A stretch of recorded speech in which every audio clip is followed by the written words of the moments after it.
So ayan na po siya, pabili na po siya ng pabili. Ayan po talaga yung purpose ng vlog. Iparinig po namin sa inyo na puro siya pabili.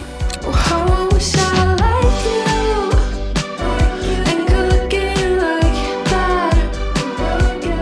For all that.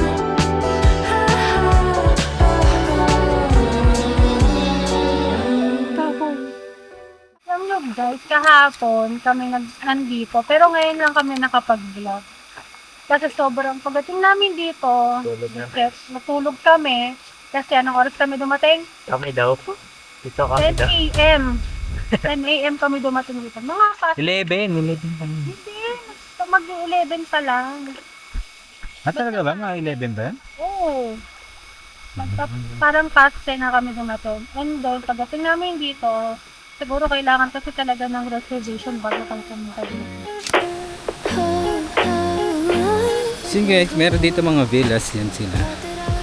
Yan, meron sa mga villas, cabins, and stuff. Ayun. Pinakamalapit na siya. Hiningal kaming hayop na yan.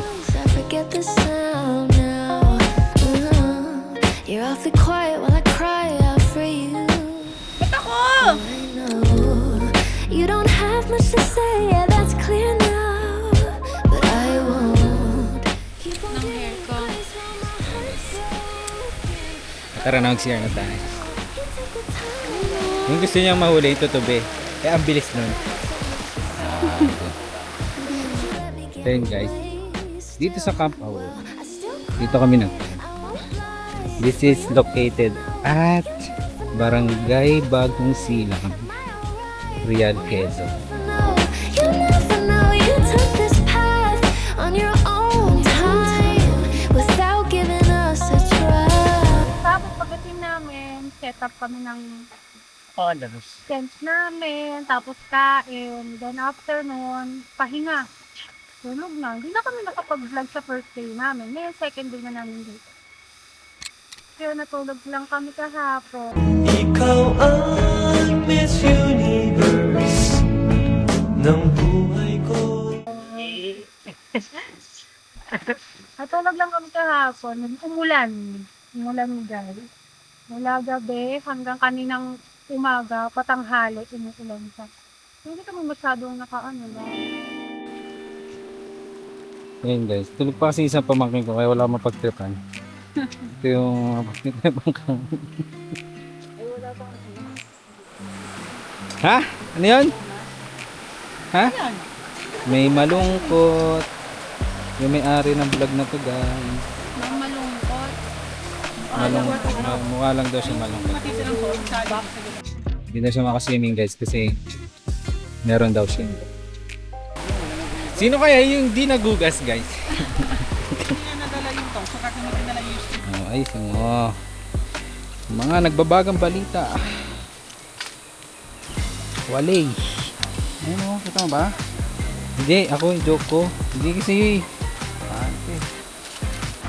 So guys, papakilala pala ni Rian yung mga Inubos niya po yung ano. ito po yung pamangkin yung ano. Katampuin.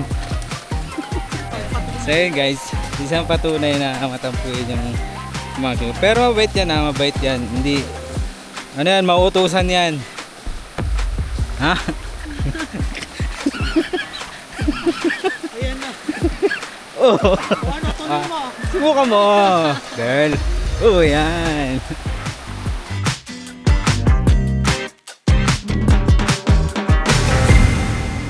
Sobrang lamig. Yan guys, sobrang lamig nito. Sa ilog. Ano, paupo lang. Ang lamig eh. Ang lamig daw eh. Ginusto mo to. Ikaw, talon ka. Natalon ka ba? Mag-swim ka? Ang lamig. Antarctica yan. Ang lamig ng tubig.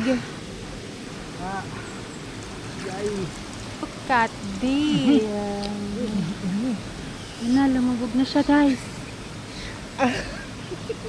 Shit. Dito kayo nag-swim kahapon ni Jed? Si Jed ganyan magsalita. Yung araw. I can live, I can run, I can reach the heavens above.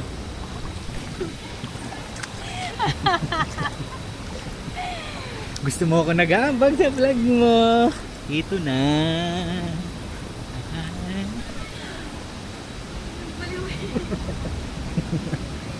So guys, pupunta kami dito sa tapat lang ng ano namin, sa tapat lang ng tent namin. Ayaw nilang lumublog, paalang daw. So yun guys, pictorial ngayong araw, ngayong alas 4 na kasi ngayon, going 5. Pictorial lang pamangkin kong to. Kasi magtatampo na siya sa akin. Sabi. Magtatampo na siya sa akin.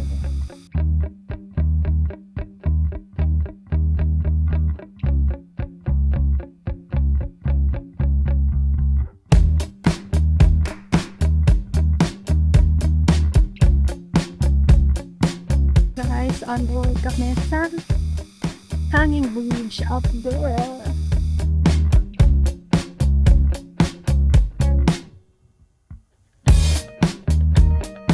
Wala ang taas.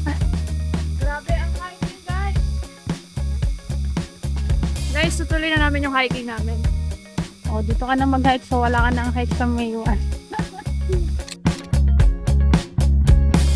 Hi guys.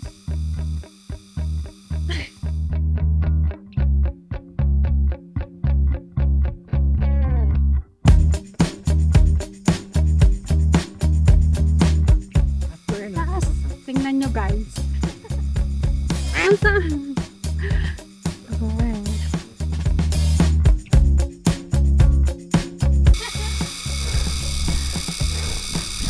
I'm sorry. Can you stop breathing so loud, honey?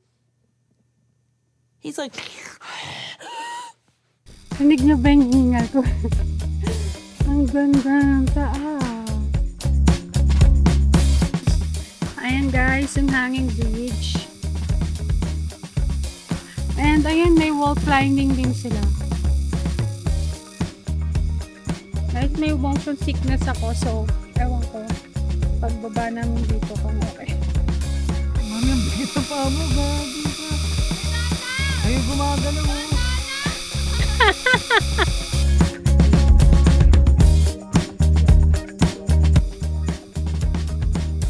Mami. Alam mo na nga ako. Nakonsent na naman siya. And we're done! We finished! Titong nag-selfie. Makala namin hanggang buong stay namin dito, umuulan. Ang okay naman. Although masaya naman kasi syempre malamig, hindi mainit. Ang lamig pa gabi. Tapos natulog. Parang pag ano no, pag nagka-camp ka, ano ba nafe-feel mo pag nagka-camp ka? Ano? Sa pit. Please. Tapos parang gusto mo yung parang wala kang iniisip. Man, ba't ikaw? Ikaw, anong feel mo kapag nagka-camp tayo? isip ka kayo doon. Nakikita ako siya. Kita ka. Hindi okay ang camping, sobrang nakaka-relax. Alam mo yun, may mga bagay kang maririnig sa nature na nagbibring ng peace, saka joy sa heart. Yes. Isa sa mga bagay na naririnig sa city, sa bahay, na puro sigaw, Di! Di! Di! Parang ano, Oo ba? alam mo yun, para kang may intro ng ano, ng Encantadia. Eh! Di!